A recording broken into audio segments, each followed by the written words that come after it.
Can I say it? No, you can always say it. You're free to say it. It's a free platform. I just feel like the government doesn't love our kids. You feel like, yeah? I feel like the government is trying to destroy our kids in as much as they say they are protecting them, but their protection is in future it won't work. You think it's a satanic agenda? Yes. Damn. I don't know how you guys got. Hello everyone, my name is Mpumi and I'm the visitor. Good enough for us. Mpumi, thanks for coming through to the channel. This is Table Talk. And yeah, we're just gonna get some perspectives from you, hear what you've got to say on a certain topic. So yeah, I mean, we're just really happy that you could come through and yeah, share with us some of your experiences. Mm-hmm. I really wish I could show you like a video reference in regards to like this whole topic. Because I don't know if YouTube will allow, but I came across a video, right? Okay. Where a teacher was having like a confrontation. I think it happened during the whole water thing, the whole spring thing. Okay. Oh, spring day. Yeah, the spring day. So Nice. Kids were basically like pouring this teacher water, and he was telling them stop, like busy pouring him water, like in a very, of course, disrespectful manner, because it's not the time for that.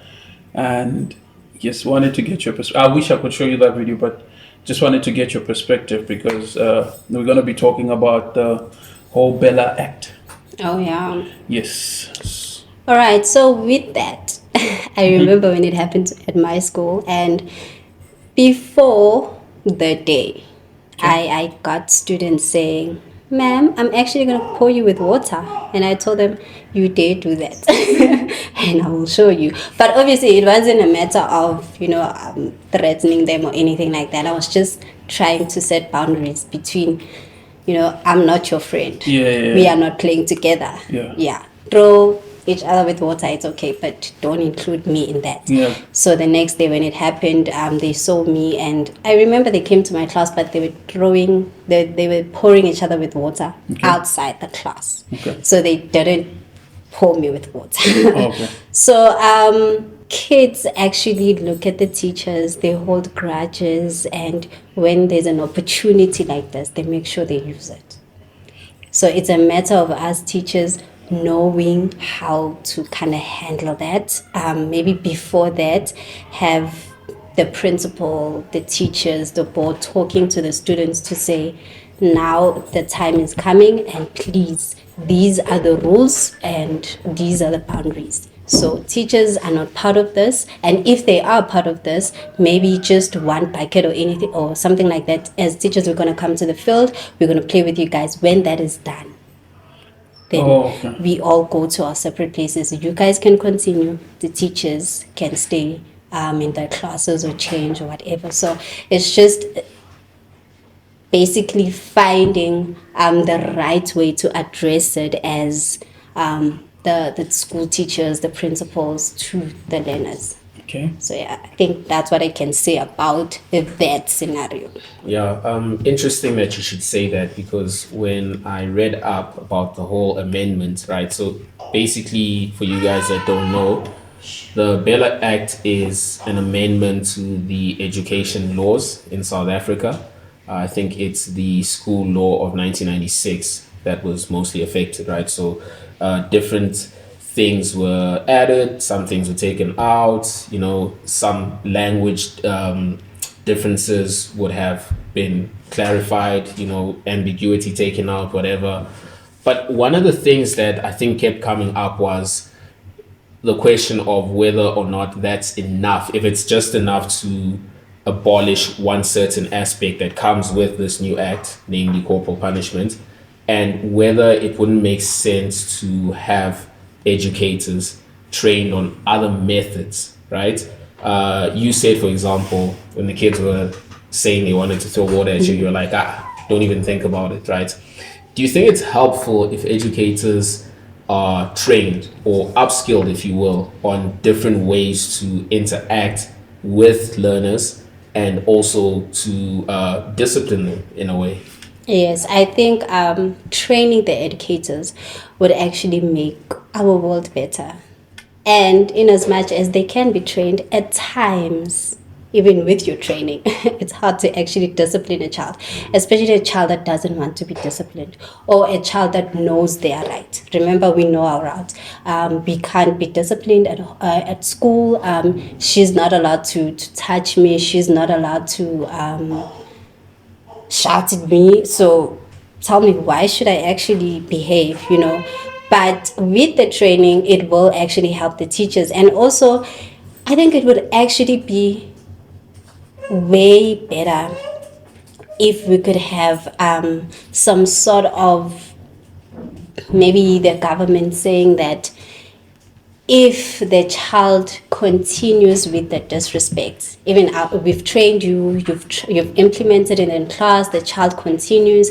If it happens that the child continues with this behavior, then this is what's going to happen to this child. Have some sort of consequences Of course. as a child that you will face if you don't actually do what you're supposed to be doing, like behaving in class.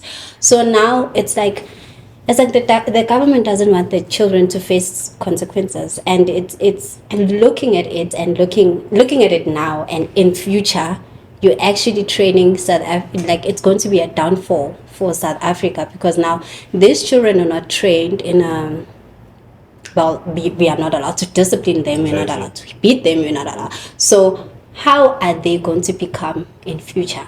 So yes, train us as teachers, but also have some sort of consequences that the children will face if they do not follow the training that I have been, implementing in class. You see, when it comes to this conversation, I don't understand how, like, the whole entire disciplinary responsibility is placed on the teacher. Yeah. I actually don't get it. I actually don't get it, because for the most part, people are going to school to learn. It's not really a place where teachers should be teaching kids how to be disciplined or cooperate or listen. I mean, this is something they should have learned from their houses. Like, how is it now Mpumi's responsibility to educate 30 kids? Supposedly, those are the number of kids you take. But it's not really your responsibility to teach them geography. And of course, they will misbehave then there, right? They will do certain things that they wouldn't really do at their house. But at this point, we really don't know. Because if your kid is misbehaving in a certain manner, how am I to say they're behaving differently from the same way they behave in the house? Yeah. So you're responsible. For me, I've always seen it as teacher's responsibility to teach me geography and to correct me where I'm wrong. And so, yes, so back to the whole thing. How do you think, what method? Because since the responsibility is given to you teachers, what methods do you think teachers will have to be trained on that they can use as somehow an alternative to corporal punishment? Yeah, I mean, just to add to your question, right? Well, 2 points. Firstly, the teacher acts in loco parentis, right? So it translates vaguely to you are kind of like you assume the parental figure of the child when they enter the school premises, right? Yeah. Okay. So it's your responsibility to discipline them, whether or not you like it. Really? Yep. Yeah. You can actually make certain calls on the child's behalf if you act in loco parentis. That's just the thing, right? So your point's super valid, bro. Like, the teacher is hired to educate, Yeah. but under the umbrella of loco parentis, they are responsible for discipline and other things as well. So that means corporal punishment should be well-fitting. Well, any kind of disciplinary measure, and it's not only restricted to discipline. Like, Mpumi, correct me if I'm wrong. If a child is feeling ill and then you notice it, would it be your responsibility to notify, I don't know, their parents, or call their parents, or maybe escalate the issue to if you guys have a nurse at your school or something, right? Surely. Yeah, it is my responsibility to actually call the parent, take the child to the sick room, but I'm not allowed to keep the child any medication. Of course not. You limited. Yeah. You're very much limited in your role. I am limited. And then as for discipline, with with children, some of them do come from well-disciplined families, and then they get to school, and it's like, I really. So with discipline, I guess it's more of it. It actually takes us to the academics. With some kids, they kind of don't understand what's going on at school. They don't understand the concept. Some don't even understand. So it's easier to distract. It's easier to actually disturb the teacher. So as a teacher, in as much as I really feel like it is part of my job to actually teach them how to actually go the right way, because I am a teacher. A teacher is there to teach, and that shouldn't limit it to anything. I am there to teach them to become a better person. So whether it's in geography, in behavior, in however, I am there to teach them to become a better person. So I really feel like with the discipline thing, yes, it's like, honestly speaking, at times as a teacher, you get to class, and then you take like 15 minutes to actually settle the class down, and maybe the period is like 30 minutes. That shouldn't be my job, to actually take 15 minutes to settle the whole class down.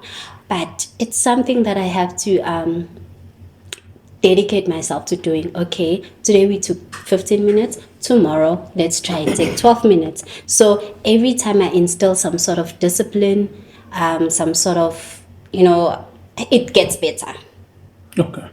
Yeah. So I really have to, and I see it at times with other kids. Maybe I try to teach them respect, especially when you do it in a proper way, because others can't do it in a proper way. So when you do it in a proper way, you actually do see change in the child.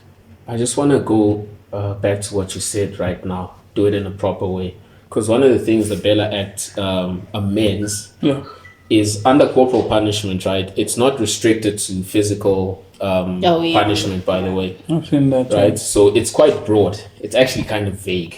It is. It is like, it's open to interpretation, because now it's like, you are obviously, as an educator, the last thing you want to do is cause a child any kind of psychological harm, right? Like embarrass them, whatever.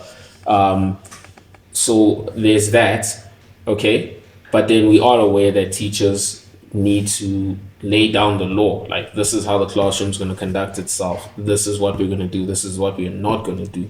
So outside the traditional methods, shouting at kids, corporal punishment, what else did we used to get? You got locked out of class if you were late at some point. Don't go to the toilet. Yeah. And you're not allowed to do that anymore. You can't prevent kids from going to the bathroom. So what else do you think, sorry to go back to my question, what other methods do you think would be effective, or is this now going back to the whole skills and training and alternatives conversation? I'm really not sure of other methods, because now you look at it and it feels like most of the methods are actually taken away, because the whole toilet issue, most of the kids are not going to the toilet to actually go to the toilet. It's a matter of I just want to go to the toilet, and then the next thing, they go around the school, the period is over, the child is not back. So maybe a way to do it, like I know with one of the school that I've actually been at, they had a period. We have period 1, 2, and 3 and 4. So period 4, the toilets are opened so that they can go to the toilet. Whoever teacher you're with, they must allow you to go to the toilet, and then they lock the toilets during break times. You go to the toilet. So it's not a matter of it's just a matter of us trying to control the whole situation of learners going to the toilet, because now I have 30 students. There are how many students in school? 1,000 students. And then now imagine from my class, that teacher's class, the other teacher's class, every 2, 3, 4 kids at the toilet at the same time. What is going to happen? Because now they go to the toilet at those specific times, and remember, they talk. There are girls, there are boys, they talk. There are no cameras at the toilet. Anything can go wrong. Because now if we just allow anyone, anytime, it will disturb. Like it will really disturb. Like learners are now going to end up doing other Lord knows what. yeah. And then with the whole corporal punishment, the Bible says that you spare the rod, you spoil the child. So I'm just looking at it, and it's more like the government is actually taking away God from us raising the children as the teachers. Remember, as a teacher, I spend more time with the child than the parent because they're there from morning till like 2, 3, 4. Others weekends, others during holidays. So if you say I mustn't, I understand. The one thing that I do understand is that there are other teachers that misuse the whole corporal punishment. You know, they clap the children, the whatnot. So they abuse them. I understand that. But also maybe if we also had ways that they would train us to say, okay, maybe you have this small road, you hit the child once or twice, just that. But did you guys know corporal punishment has been illegal since 1996? Really? Yep. Yeah, but the thing is, bro, like I did ask, right? They've taken away everything in regards to like punishment, sparing They the road, have. right? Situation where the road should come in handy. They've taken away that. What other measures have they put in place That's as a way of punishing kids? Because we're gonna say suspension. Suspension is quite extreme. The child is still gonna misbehave wherever they go, right?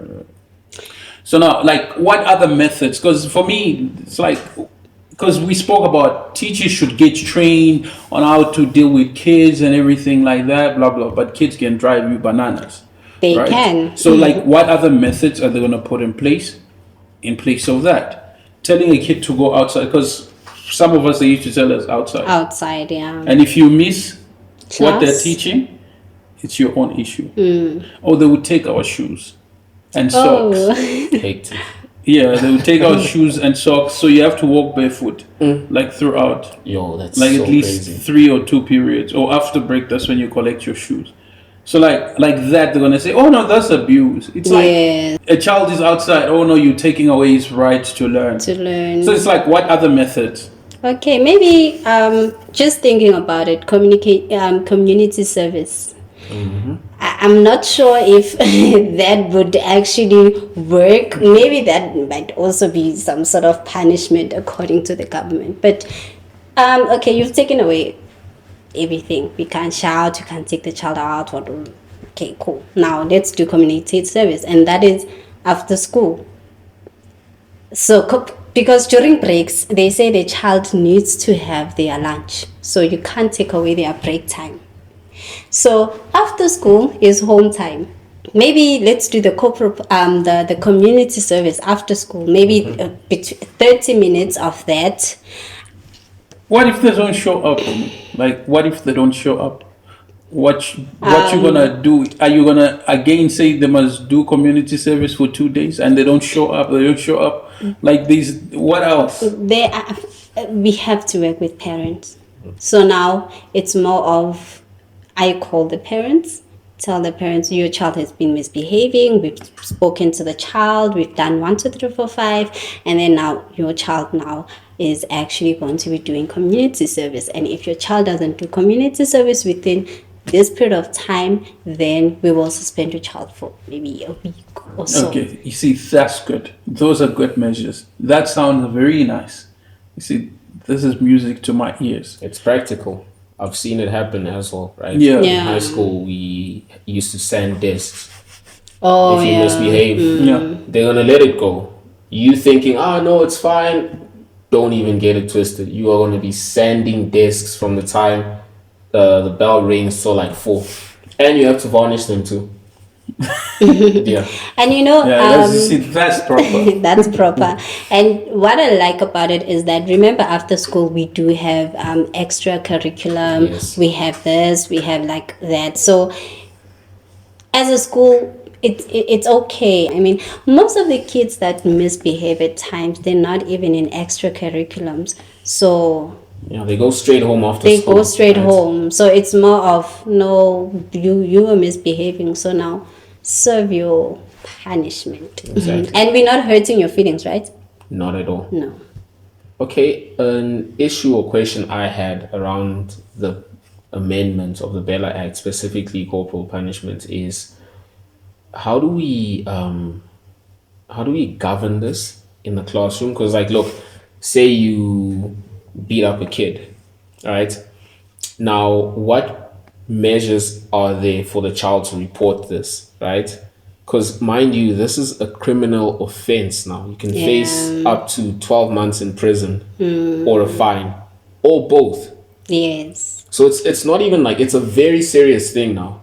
it is. So now you are relying on the testimony of a minor.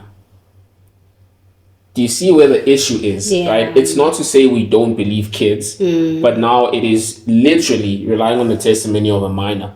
My question then is, what measures have we put in place so that if an abuse does happen, it's properly reported and the right steps are taken? Because right now it just seems a bit fuzzy, right? Like Yeah. they put it there for the sake of putting it there, but if you look at it practically, I don't know. Yeah. So, okay. So, number one, I would say there should be cameras in classes, because that helps me as a teacher. It helps you as a student, because and working cameras, because this at times school put cameras, but they're not working. Just for the vibes. Just for the vibes. So I once had an issue whereby a child was actually using a phone in class, and I actually directed the issue to the child. Okay, well, please stop using, because she had earpiece on the ear. Yeah. Wait, what grade do you teach? Currently, it's grade 9. Okay. Okay. So she had like the earpiece on, and I asked the child, please take it out. And the child took out the earpiece, and I'm like, can I please have your phone, because now you're going to take it back on, right? And she's like, no, but I'm done with my work and whatnot. No, but phones are not allowed in class. And then the child was like, oh, so the bell rang, and I'm like, I want your phone still, because now it's part of your punishment to say, let me get your phone, hold it for now, so that you understand that tomorrow when you come to class, you can't have that again.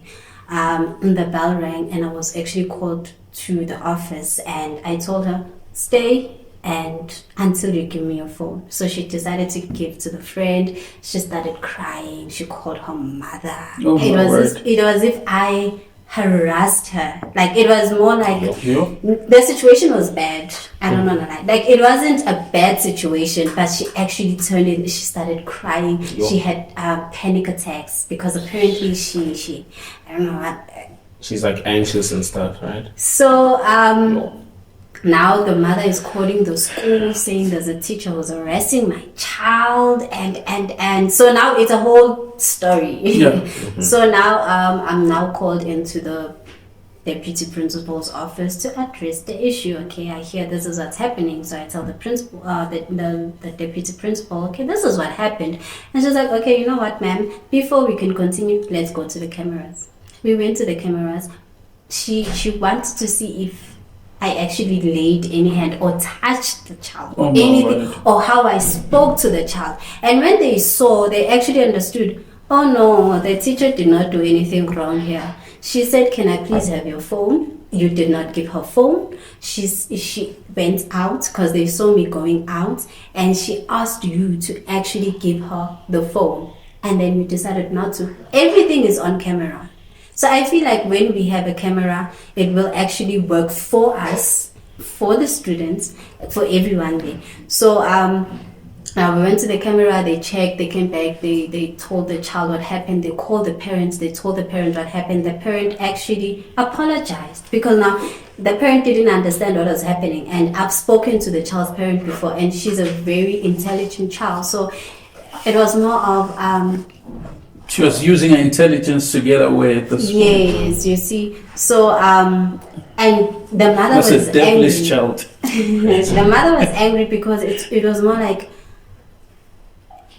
how does it get to a point whereby my child is actually getting panic attacks? Yeah, So of I course. guess the teacher is a problem.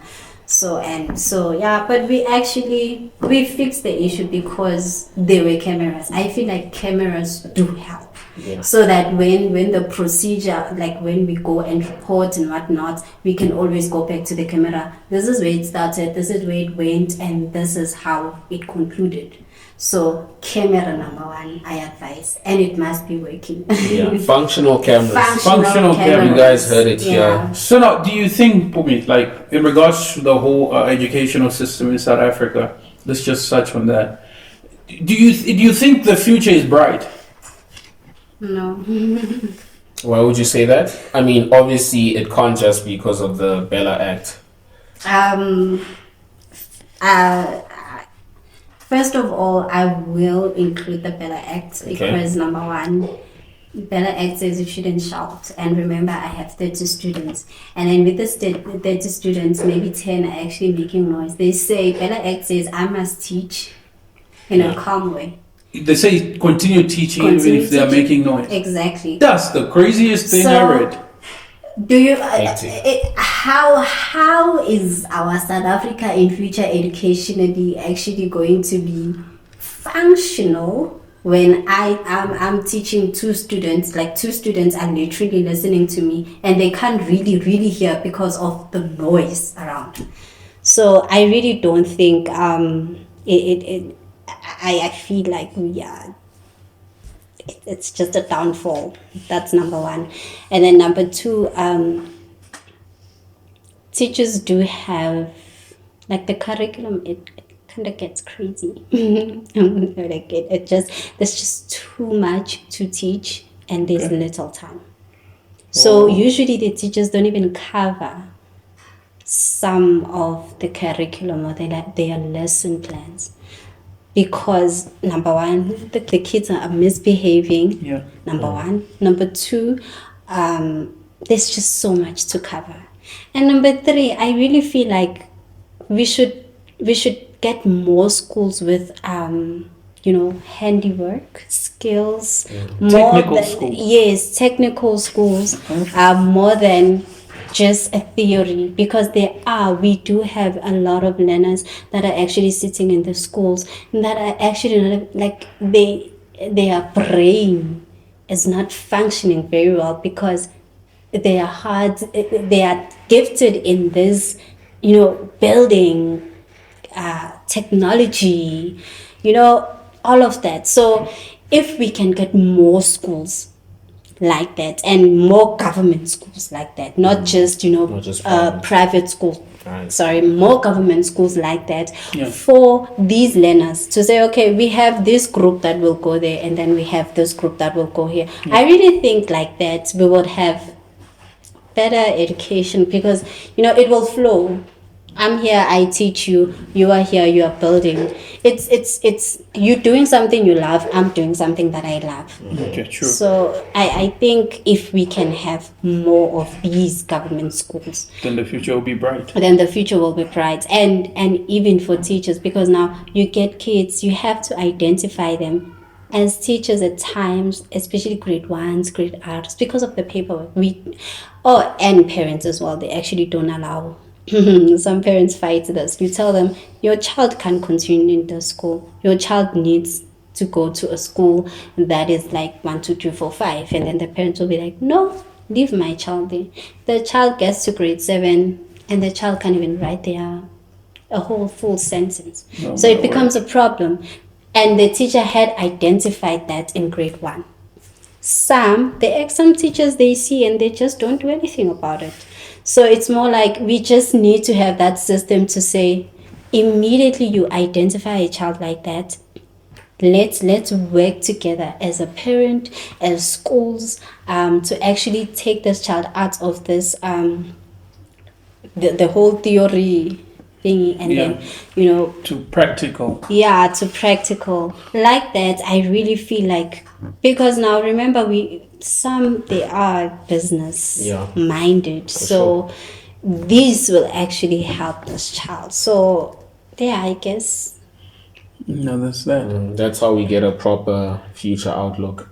Okay. Yeah. Any last questions? Yeah. No. I think, Pumi, you really did give us some very well thought out perspectives. And if anybody in any kind of authority was listening, I hope you were and taking notes because, Pumi, as an educator, she knows firsthand what she's talking about.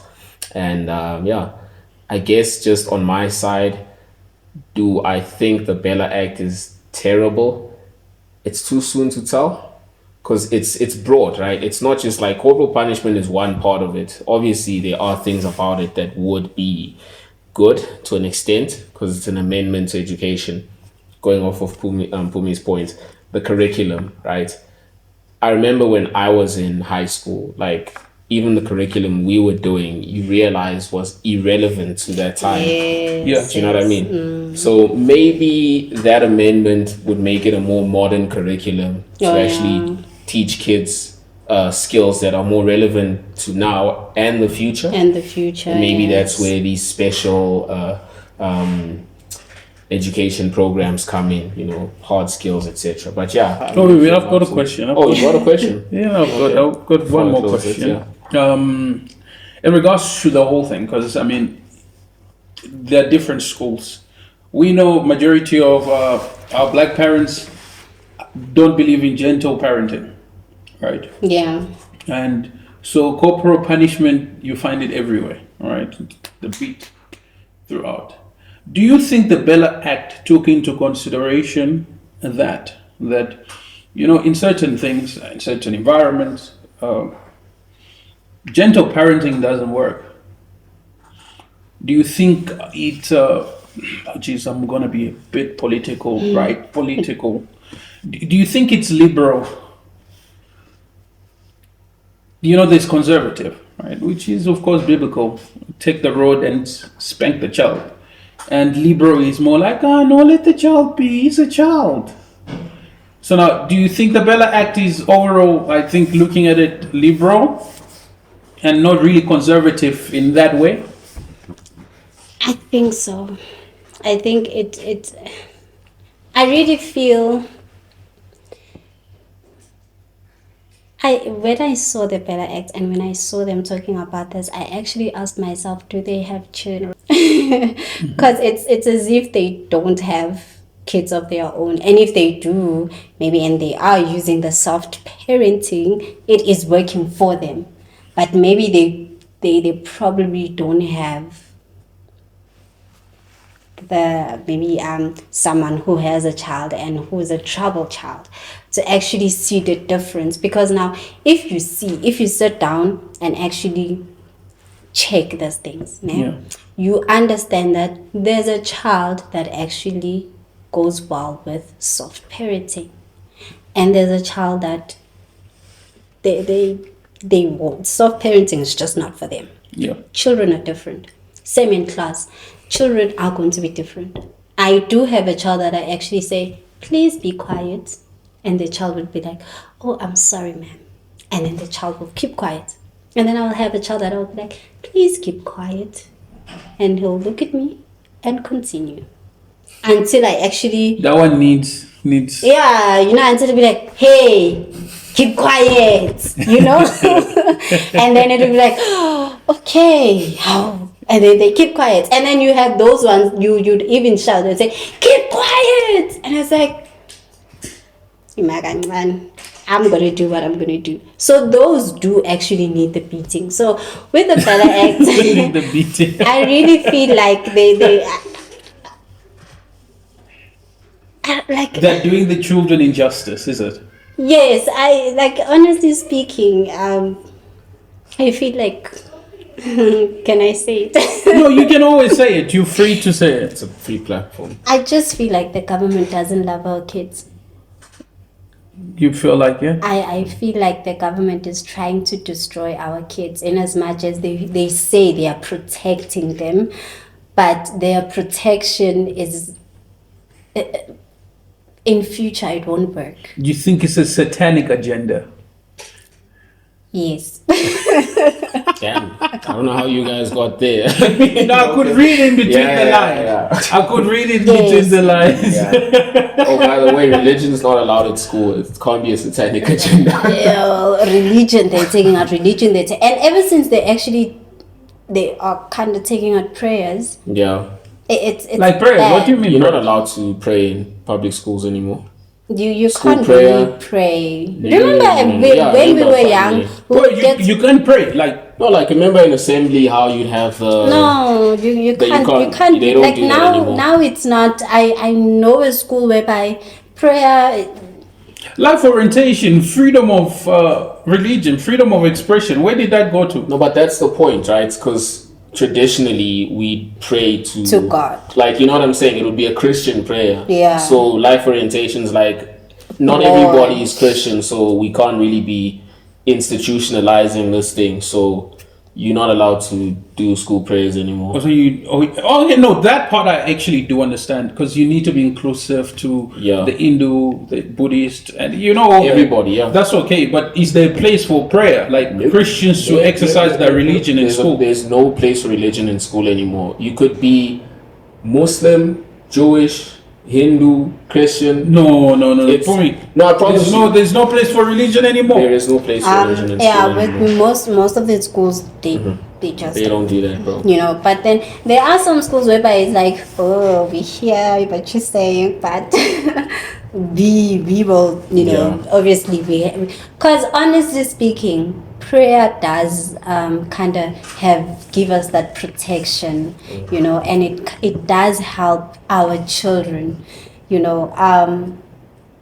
I get to class and I have to pray every day in the morning to say, Lord, I am going to start with these children. Please protect me, protect them. Help us work together well.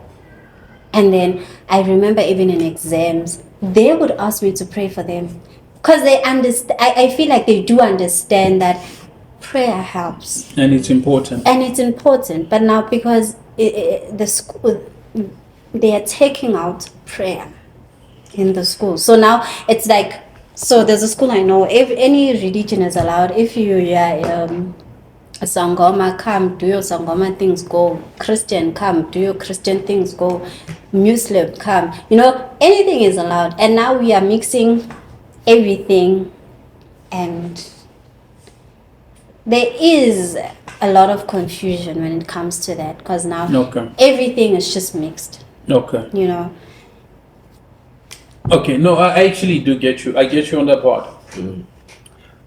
The only thing is there shouldn't be so much confusion, but people should be allowed to express themselves. It's like a Muslim, and when it's 12 on Friday, I'm allowed to. I mean, there should be space in school where I can do that. Yeah, you see, praying. like I can go, and instead of me going to the mosque, that's a bit far. They should at least allow space for that in school. I'm a Christian. Guess what? We meet at this particular time and we will share scripture freely. Yeah. Is that not allowed anymore? Look, it's not. I wouldn't say, to Mpumi's point, there are exceptions. There are some schools that are, your traditional, let's say a traditional Anglican school, right? For example, where that's still fine. They'll still attend the mass. And maybe even if that's extreme, there are schools where we still have your Bible groups and Muslim prayer groups, etc. But for the most part, it's not really something that is widely practiced now. Really? Yeah. Damn, that's really I don't know. That's actually crazy. And you know what? One last question. I know there's a lot of questions. How is your kids' relationship with AI, like in terms of like them using AI and ChatGPT? How is that looking like? They use it. Yeah, that's an interesting question. They use AI, and it is it's bad, because remember, yes, AI is good when you know how to use it. Someone was actually teaching me how to use AI, but our kids don't know how to use AI. Maybe if we can get platforms whereby we can teach kids how to use AI, because now they cheat using AI. We get papers whereby a child, you can see that this answer is from AI to the paper, which makes it irrelevant, because obviously the English there is high. Even the child can't read the English, but you wrote it down. So now if you call the child and you tell them, please read this for me and please explain what it's saying, and the child actually can't explain anything because I used AI. And then you ask the child the question to actually answer the question, the child doesn't know anything because the child didn't study, they relied on AI. Yeah. So number one, just getting someone, company or whatever, to actually teach our children how to use AI, because they will use AI. We can't stop them. That's Yes. number one. And then number two, maybe even with the, with my lessons, what I do, I use PowerPoints, I use videos. That also helps them to, I tell them, I do use AI to create my PowerPoints, but the information is from me. So if we, like, as I was saying, someone was teaching me how to use AI, give AI the information, ne? Get the information, but study.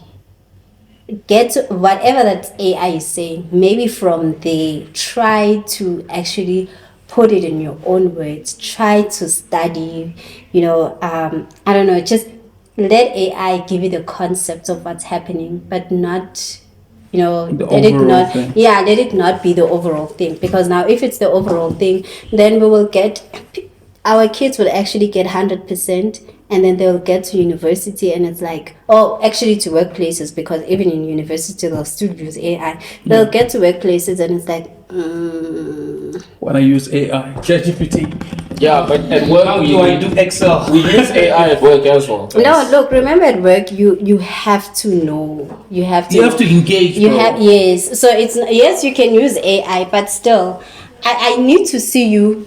You have to do the work. Now Fair it's point. you doing the work. So True. if you're not used to using your brain, then how are you going to? They got, so it's just AI. Hey, How to use it properly, I think that's key, right? yeah. People need, kids especially. Yeah. That's such a valid point. If we can teach kids how to use AI properly, give them a good AI foundation.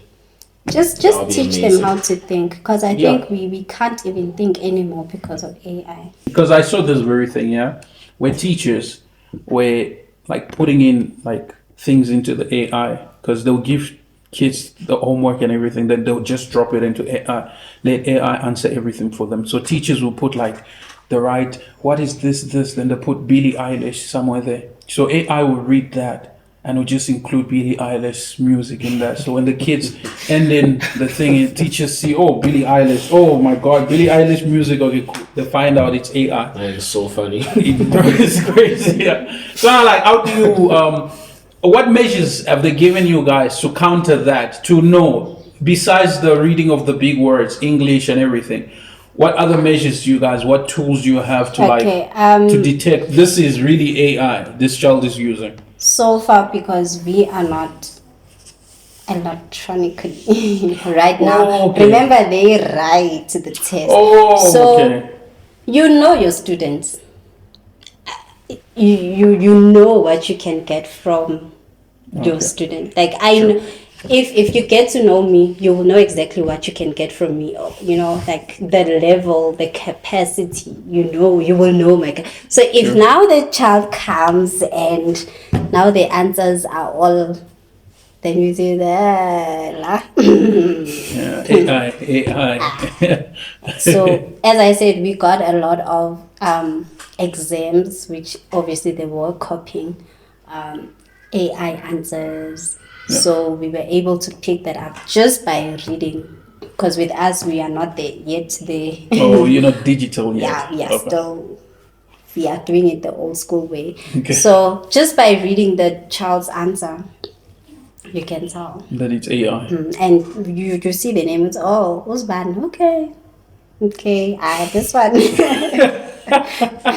By the way, the That's Bella Act says you can't do that anymore. So yeah. Well, Any last words for me?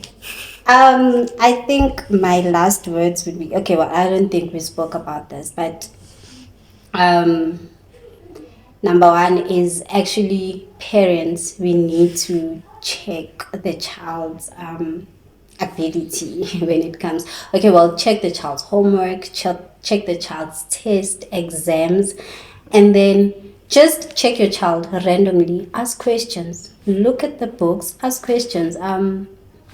My baby girl, bring your maths book. What is 2 plus 2? Allow the child to answer.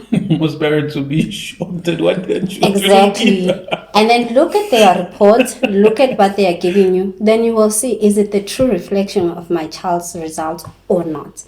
If you see at home that, no, the answers that I'm getting here, it's actually, and then the report says for, like 60, 70, 80%, then you must go question the teachers and the school to say, why is my child getting high marks and yet at home In real life. I'm not getting It's not working. it's not working. So I don't think balance. a lot of parents actually have time to sit down with their kids when it comes to academics, because parents are busy. They are busy. I don't want to lie. It's busy out there. Others, they don't care. So but those that do care and are not busy, do sit down with your child, do check, do ask random questions, do look at the reports and check, okay, I'm seeing you're getting 40s now at home. Let me check, and see, are these 40s really? Or maybe because there might be a problem. I have a student where when I talk to the child, they give me the correct answers. This child can answer like everything is just so excellent. Yeah. But when it comes to writing, the child can't write.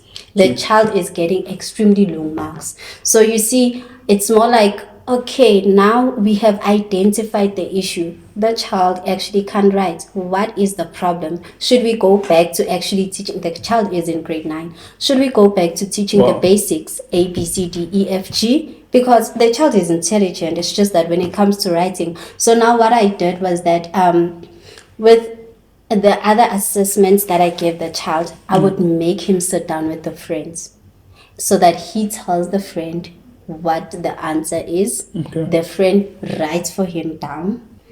It's wrong, I know. But No, but from it's the there, only way. yes, it's sort of like an intervention. Yeah. It's only when it comes to tests, exams, anything that's regarding marks that I can't do anything about it. Yeah. But with my baseline assessments, I can do that to say, okay, do it, write it down. So I was able to actually tell the next my HOD to say, okay, this is what's happening to the child. You speak to the child, they answer properly, but when it comes to writing, they can't write. I think this child is not even able to read, because you can't answer what you don't even understand, but you can't read. So it's also like that when you get. So as a parent, when you do that at home, you help us as teachers to actually identify, to say, my son can do it. My son is capable. It's just that maybe my son needs help here and here and here and here, and then I know where to start when I'm doing my intervention classes. Yeah, so that's what I can say. Please check your children's work, ask questions, check the report, compare the work and everything. And yeah. Yeah, that's nice. Proper. I think I want to make this a tradition. What's quote? Like, what's one word or one life lesson you've learned so far that you can share with us? Just Yo, Pressure. the pressure. No, it's just Too getting much, it's too much. too much. The sea is getting hot. Okay, what have I learned in life is that you will never stop learning. So, Amen. life is so broad because it's spiritual, it's physical, and we've looked mostly in the physical. And then that's how we judge ourselves. We've never really tapped into the spiritual life. So we should never stop learning. There's a lot to learn. yes, that's beautiful. So, guys, that's it from us and Mpumi. Please don't forget to like and subscribe. Don't forget to leave your thoughts below Why am I speaking so softly? So yes, don't forget to like and subscribe. Don't forget to leave your thoughts below. We really appreciate it. Like always, please share this video. And yes, we'll be seeing you on the next one. Bye. Ciao.